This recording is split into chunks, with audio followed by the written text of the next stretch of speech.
তোমরা এটা দেখছো বাগবাজার স্ট্রিট। এই বাগবাজার স্ট্রিটে একটা বেশ বড় গণেশ পুজো হয়, সেটা হচ্ছে বাগবাজার গণেশ পুজো।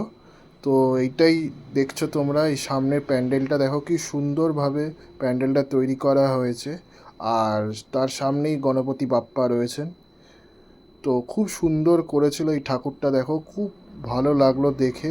তোমাদেরও দেখাচ্ছি, গণপতি বাপ্পা এখানে বেশ সুন্দর করে সাজানো হয়েছে এবং গণপতি বাপ্পাকে দেখতেও বেশ ভালো লাগছিল এখানে। তো তোমরা দেখো খুব সুন্দর করেছিল।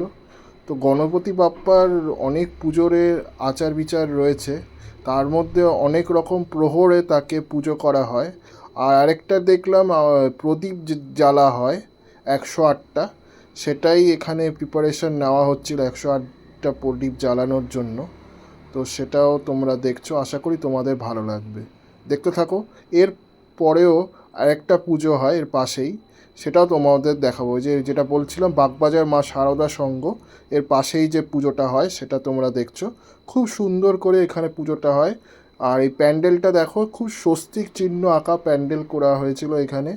তো খুব সুন্দর লাগলো দেখতে, এরকম স্বস্তিক চিহ্ন প্যান্ডেল আমি আগে কখনো দেখিনি। তো এখানেই গণপতি বাপ্পার কাছে এসে দেখলাম। তো খুবই সুন্দর করেছে। আর ভেতরে দেখো ওই পটচিত্রর মাধ্যমে বিভিন্ন রকমের যে উৎসব পার্বণ রয়েছে বাঙালি, সেইগুলিকে তুলে ধরা হয়েছে। জন্মাষ্টমী, রাখি বন্ধন উৎসব, দুর্গা পুজো, কালী পুজো, এই সমস্ত, এই যে দেখো দুর্গা পুজো করা রয়েছে। আর এখানে দেখো গণপতি বাপ্পার পুজো দেওয়া হচ্ছিল, সেটা তোমরা দেখতে পাবে। এবার কি করবে?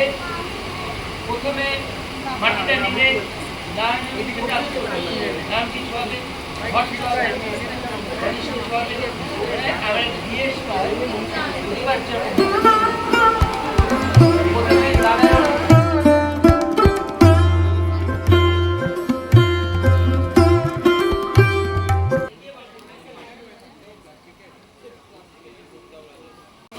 বন্ধ করবে, চলছে আছে। যে কথা দিন, যে কথা 100টা